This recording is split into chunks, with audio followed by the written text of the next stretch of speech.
നവകേരള യാത്രയ്ക്കിടെ ആലപ്പുഴയിൽ വെച്ച് യൂത്ത് കോൺഗ്രസ് KSU പ്രവർത്തകരെ മുൻ മുഖ്യമന്ത്രി പിണറായി വിജയന്റെ ഗൺമാൻമാർ ക്രൂരമായി മർദ്ദിച്ച കേസ് അട്ടിമറിക്കാൻ ഉന്നതതലത്തിൽ നീക്കം നടന്നതായി പ്രത്യേക അന്വേഷണ സംഘത്തിന്റെ നിർണായക കണ്ടെത്തൽ.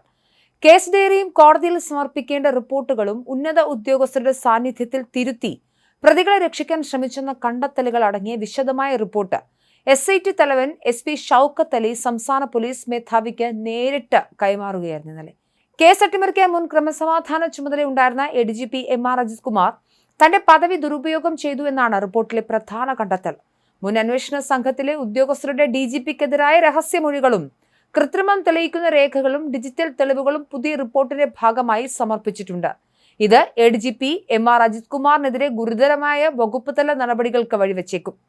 ആലപ്പുഴയിൽ നിന്നുള്ള ആദ്യത്തെ അന്വേഷണ ഉദ്യോഗസ്ഥരെ ADGP MR അജിത് കുമാർ തിരുവനന്തപുരത്തെ തന്റെ ഔദ്യോഗിക ഓഫീസിലേക്ക് നേരിട്ട് വിളിച്ചു വരുത്തി ഭീഷണിപ്പെടുത്തി കേസ് ഡയറി നിർബന്ധപൂർവ്വം തിരുത്തിച്ചു എന്നാണ് മുൻ അന്വേഷണ സംഘം SITക്ക് നൽകിയ ഞെട്ടിക്കുന്ന വെളിപ്പെടുത്തൽ. കേസിൽ ഗൺമാൻമാർക്കെതിരെ തെളിവില്ലെന്ന് വരുത്തി തീർക്കാനും പ്രതികളെ പൂർണ്ണമായി രക്ഷപ്പെടുത്താനുമായിരുന്നു ഈ തിരുത്തൽ. ADGPയുടെ പൂർണ്ണമായ അറിവോടെയും നിർദ്ദേശപ്രകാരവും ഗ്രേഡ് SIമാരായ ഗിരീഷും ശ്രീകാന്തും ചേർന്നാണ് രേഖകളിൽ കൃത്രിമം കാണിച്ചതെന്നും ഭീഷണിപ്പെടുത്തിയതെന്നും ആദ്യ അന്വേഷണ സംഘം മൊഴി നൽകിയിട്ടുണ്ട്. SITയുടെ വിശദമായ ചോദ്യം ചെയ്യലിൽ ഗ്രേഡ് SIമാർ തങ്ങൾ ADGPയുടെ നിർദ്ദേശപ്രകാരമാണ് രേഖകളിൽ തിരുത്തലുകൾ വരുത്തിയതൊടുവിൽ സമ്മതിക്കുകയായിരുന്നു. ഈ നിർണായക മൊഴികളുടെ അടിസ്ഥാനത്തിൽ കൃത്രിമം നടന്ന ADGPയുടെ ഓഫീസിലടക്കം SIT നേരിട്ടെത്തി തെളിവെടുപ്പുകൾ നടത്തി. അട്ടിമറി നടന്ന ദിവസങ്ങളിലെ സന്ദർശക രജിസ്റ്റർ, CCTV ദൃശ്യങ്ങൾ, കമ്പ്യൂട്ടറുകൾ എന്നിവ പരിശോധിച്ച അന്വേഷണ സംഘം ആലപ്പുഴയിൽ നിന്നുള്ള പോലീസ് ഉദ്യോഗസ്ഥർ തിരുവനന്തപുരത്ത് എത്തിയ സമയത്ത് ADGPയും ഓഫീസിൽ നേരിട്ടുണ്ടായിരുന്നുവെന്ന് കൃത്യമായി സ്ഥിരീകരിച്ചിട്ടുണ്ട്.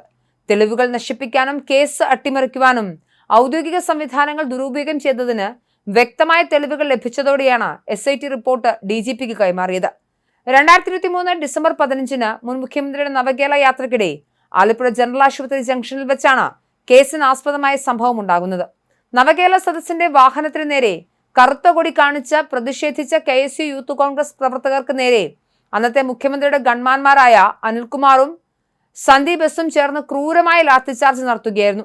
നിലവിൽ ആലപ്പുഴ MLA ആയ എ തോമസ് ഉൾപ്പെടെയുള്ള പ്രതിഷേധക്കാർക്ക് അന്ന് മർദ്ദനമേറ്റിരുന്നു. ഈ ക്രൂരമായ മർദ്ദനത്തിന്റെ ദൃശ്യങ്ങൾ മാധ്യമങ്ങളിലൂടെ അടക്കം പുറത്തു വന്നിട്ടും പ്രതികളായ ഗൺമാൻമാരെ സംരക്ഷിക്കാൻ മുൻ അന്വേഷണ സംഘത്തെ ഉപയോഗിച്ച് ഉന്നത തലത്തിൽ അട്ടിമറി നടത്തുകയായിരുന്നു. SIT റിപ്പോർട്ടിന്മേൽ സംസ്ഥാന പോലീസ് മേധാവിനി എന്ത് തുടർ നടപടി സ്വീകരിക്കുമെന്നാണ് പൊതുസമൂഹവും രാഷ്ട്രീയ കേന്ദ്രങ്ങളും ഇപ്പോൾ ഉറ്റുനോക്കുന്നത്. എന്തായാലും MR അജിത് കുമാറിനെതിരെ മുൻ അന്വേഷണ സംഘം SITക്ക് മുൻപാകെ കൃത്യമായ തെളിവുകൾ നിരത്തി അവരുടെ മൊഴി നൽകിയിരിക്കുകയാണ്. ഇങ്ങനെയെങ്കിൽ അജിത് കുമാറും പ്രതിപ്പട്ടികയിൽ വരും, പ്രതിക്കൂട്ടിൽ കയറി നിൽക്കേണ്ടിയും വരും. എന്തായാലും ആലപ്പുഴയിലെ രക്ഷാപ്രവർത്തന കേസിലെ അട്ടിമറിയിൽ നിർണായക വിവരങ്ങളാണ് SIT സംസ്ഥാന പോലീസ് മേധാവിക്ക് കൈമാറിയിരിക്കുന്നത്.